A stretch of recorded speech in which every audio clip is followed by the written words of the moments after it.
I really hope that she'll become more careful. I would be very sad if something happened to her. Sometimes I have the feeling that she thinks I'm a tiresome old man. It would be a problem. I mean, I'm not that annoying, am I? What do you think of Andrew? He looks like you. He has a lot of talent, you know. It is too bad that he is bitter. He makes me think of your master. What was his name again? Ah, yes, Sean. It sounds like he's after the whole planet. It is a pity for such a young man.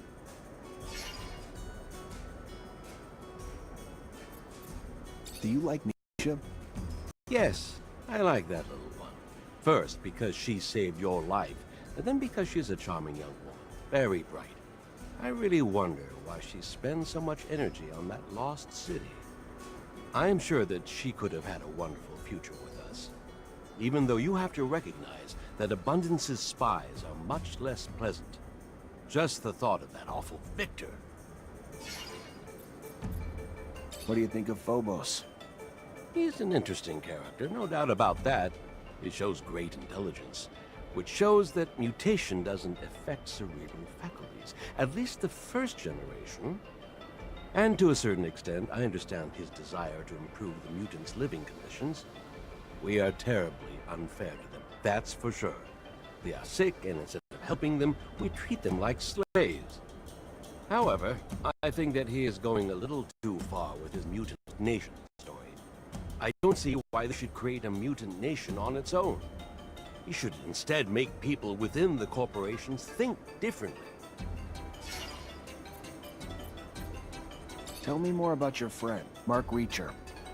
I don't really like to stir up old memories about him. His disappearance. I miss him, you know. He really was a very good friend. We met when we were young. I was researching animal mutations. But, of course, I didn't have a specimen in town. My professor introduced me to a young Mark Reacher who had a promising future. He took me hunting. It was amazing. There were so many things to discover out there. It was the first time that I went out, whereas Mark had already been exploring the canyons with his mother since his early years. The shop was enormous. I wanted to get out of the rover all the time and run after a beast or collect a plant specimen. Mark would obviously prevent me from doing so. It was funny. He was an adventurer, but he was, in the end, more reasonable than the naive scientist that I was. And it remained like that until he went missing. Alas.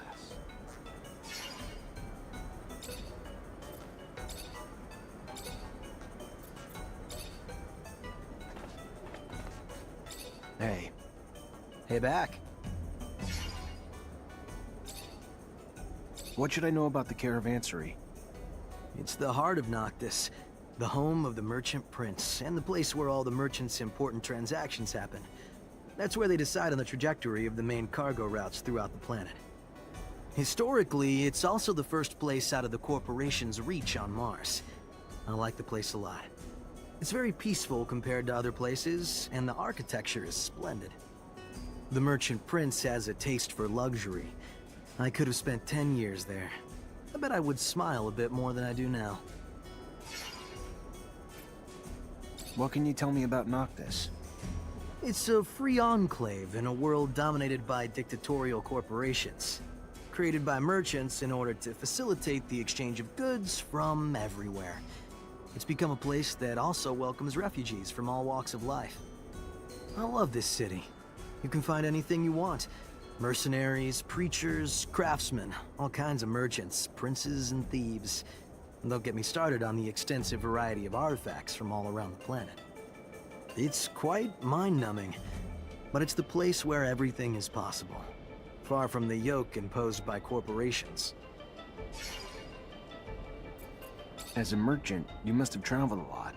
What amazing places have you visited? Well, when I was a kid, I lived in Ophir, a place you probably know better than me.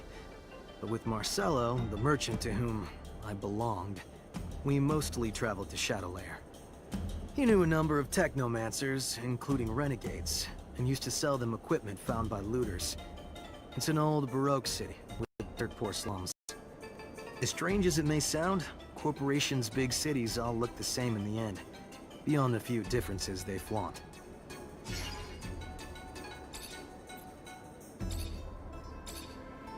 You've known Nisha for a while, haven't you? Not that long. I've been on the road most of the time for the last few years, and I've run into her a couple times. I've been in Noctis for about a year now. She's a wonderful woman. Courageous, driven. She's ready to risk her life for the city. Personally, even though I love Noctis, I wouldn't do it. She's generous too. But she has her own wounds, like all of us. She's full of anger sometimes. I think she has a few scores to settle. You know that she's from Ophir too? What do you think of Amelia? That sometimes the way she speaks would make caravan drivers blush. But she's a great girl. Brave, talented. Too bad about the way Abundance brainwashed her.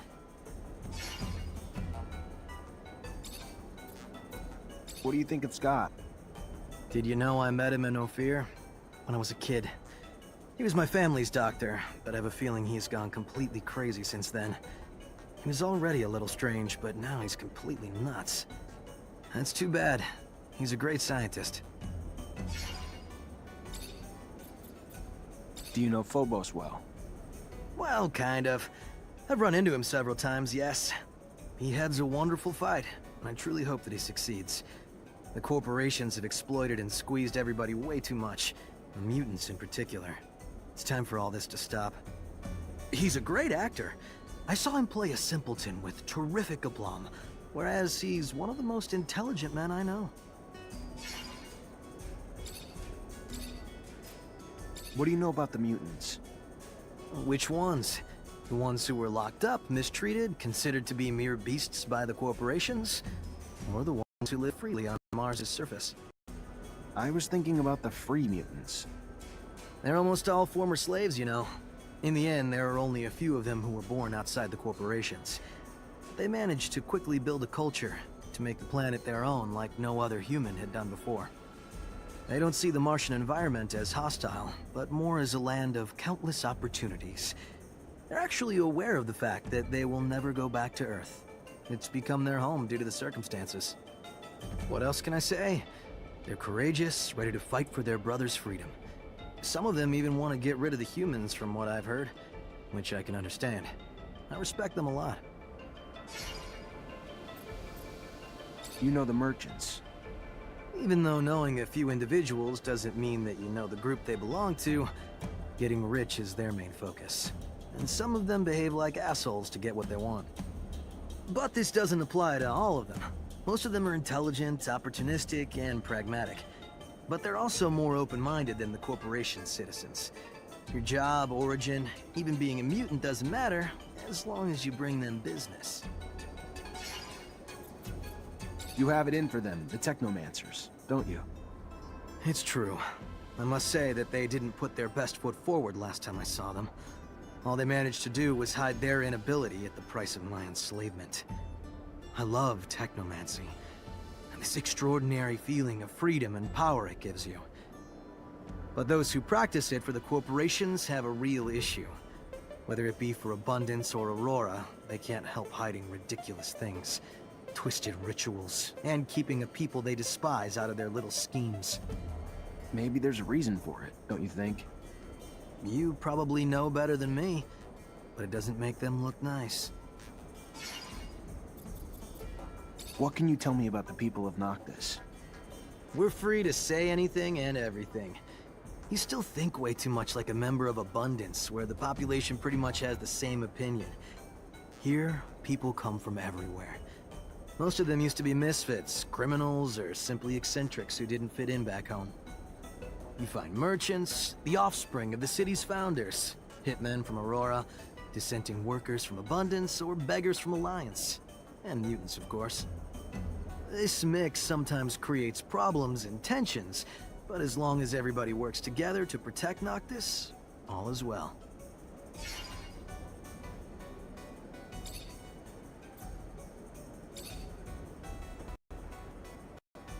Hi, Zach. How are you?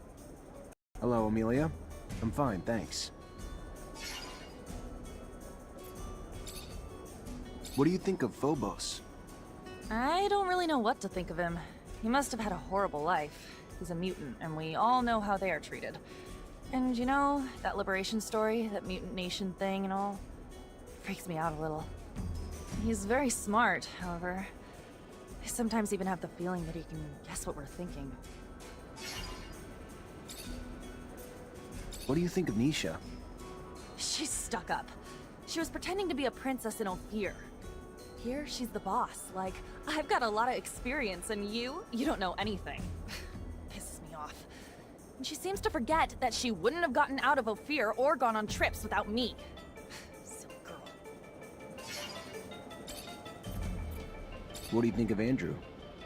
Besides the fact that he still has to fucking square it with abundance, he isn't too bad. Street smart, and his being a smuggler gives him an edge. But he isn't into me, and I'm not into pining over a guy who doesn't bother to look at me anyway. What do you think of Scott? You know him well. Know him well? That's an exaggeration. He doesn't actually say much about himself. Most of the time, he's on his own planet. Before he gets back down to Mars, well, we lose radio communication. He's nice. He regularly checks in to see how I am. He used to bring me gifts when I was young, but he can't help commenting on the chances I take and all. It pisses me off. I like him, but he's not my father, I mean.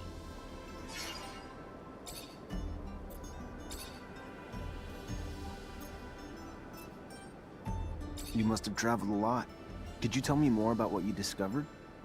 You know, when I'm being sent out to explore, it's for prospecting. I drive around, take samples, map out the area, that kind of thing. I discovered 2 mines last year. We'll put them into service once we connect them with the shadow paths. Wow, it doesn't sound as exciting now that I think about it. But I don't care. Despite all of this, I can go almost anywhere. I see landscapes that others will never see, and sometimes I stumble across amazing places. I'm not doomed to remain under a shell of metal. I bet you know the slums very well, given it's where your shed is. Well, yeah, and so what? You must know the place better than I do. I know that you used to be a rogue before, despite a few old, unfortunate shacks that collapsed. It hasn't really changed. It's a sort of ant farm where derelicts who can't afford to live elsewhere pile on top of each other. And there's a lot of ants. I bet you know the slums very well, given it's where your shed is. Well, yeah, it's a sort of... Can you tell me more about the sheds? You're quite curious. That's where we park, repair, and pamper the rovers. They're under close watch because we can't take any chances with the slums all around. The Vori could sneak in and steal stuff. But we couldn't put them elsewhere anyway. We're not gonna cross the city every time we need to get out. Anyhow, if there's something you should do when you get into my sheds, it's this. When you come in, don't touch anything. Don't get close to the rovers, and if you want something, you ask me.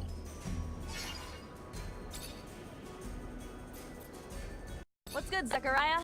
Got my parts yet? Keep your pants on. Still working on it.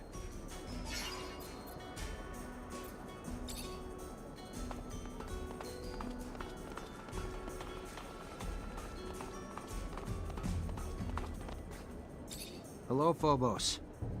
Hello, Zachariah. What can I do for you? What really happened with your mother? I must say I didn't understand much. That stone? The police's arrival? My mother was helping me as much as she could to carry out my mission. She would provide me with information, sometimes hide mutants on the run before they could leave the city. She was a wonderful woman, Zach, but someone turned her in. Fiorello heard and raced to get me out with your aid. Though how I yearned to save her, to get to the slums to warn her. But I knew I could not. You, though, could. The stone was a token of recognition. She knew what it meant. If she was turned in, she had to leave as soon as possible. And if she couldn't, the drawing was made with an ink made of jellyfish venom. But why give her that poison? I didn't want her to die, Zach. I loved my mother. But I knew what the ASC would do to her in their jail. If they caught her, she needed a way to avoid being tortured. When did you discover that you were a mutant? The first symptoms of mutation appeared when I was very young. I must say that I can't really remember very well. My mother noticed them, and she taught me how to hide the marks, even though I think that I didn't know what it meant. She was hoping to keep me close to her, but as soon as the first marks appeared on my face, they spotted me out right away. I will never forget my arrest, how violent they were toward my mother. I was just a kid. I was sent to one of the farms on the outskirts of town. That's where I learned what it meant to be a mutant. What's the Mutant Nation? You created it, right? It is a little overblown, but I was one of its founders, among many others. Of course, other mutants were living outside the city as runaway slaves, hidden here and there, stealing whatever they could find in order to survive. A small community had settled in Noctis and benefited from the hospitality of the merchants, who allowed them to move around freely. However, we did not have any way to defend ourselves or plan a future. We were all spread out. A few of us decided to get together. We found a place, a very unique one, and we soon started doing it up, bringing in equipment and erecting houses. As for me, I especially wanted to free as many brothers and sisters as possible. So I went back to Ophir, and I realized that nobody cared about mutants, especially if they didn't look very smart. I began to help dozens of them escape. And our nation soon began to grow. There are a lot of us now, and I hope that all mutants will be able to live there someday. What can you tell me about Ophir's mutant pen? You saw for yourself. Violent slave drivers and harsh work conditions have reduced mutants to beasts, to the point where even some find themselves yearning to be petted. I do not hate humans, you know that, but when I think about that place, I feel outbursts of hatred. I would like to break the walls and see my brothers and sisters get out of that hell. Someday, I think that I'll do it. I'll destroy the pen. What does Noctis represent for you? It is the city of our allies. Without it, Mutant Valley would have probably never come into existence, even if some of them think the opposite. This town is welcomed and still welcomes many runaway mutants. Here they can free themselves from the servile state they were in. Noctis is somehow the freedom school for many of them. Of course, it remains a human city, and segregation is sometimes present even if it is not official. And I don't completely agree with Dandolo's decisions, but overall it is a place that I love that boasts of mixing everyone together, of bringing all philosophies into dialogue with each other, and of welcoming the hopeless. What do you think of Amelia? She's an interesting young and courageous woman, but abundance brainwashed her. As long as she hasn't completely cut ties with the corporation, she will remain wary of everything, of anything foreign. I think that she has some pity for us mutants. That's more generous than what humans usually give us, but we don't need pity. We are a new people, not a gang of monsters regretting who they were. Maybe she will come to realize this. She is not stupid, and when it comes down to it, she has a thirst for freedom despite all the brainwashing she went through. What can you tell me about Andrew? He is a hurt man. He hides his suffering under a cynical and detached attitude. But he lost way more than his arm, even if I do not know what it is. If you could help him heal his wounds and become what he ought to become, you will discover without a doubt that he is a very giving friend. And maybe he will be less bitter. What do you think of Nisha? She's an unusual woman, Zack. She was locked up, tortured when she was a child. She managed to get out of the situation, and despite what she went through, she went back to Ophir under a false identity. Believe me, you have to be strong to do that. She is the best possible spy. She helps us as much as she can by providing us with vital information on the slave transfers so that we can go free them. And I know that Dandolo respects her a lot. But watch out. She is far from being the sweet and smiling young woman you met in Ophir. She is brilliant, generous, and she can also be merciless. What do you think of Scott? He's a great scientist, most likely a very good doctor. Is that it? Something bothers me about him, Zachariah. No doubt he appreciates you a lot. I learned that he went through a hard time, but I have a feeling that his sweet eccentricity is hiding something. But I don't know what, therefore I won't say anything else.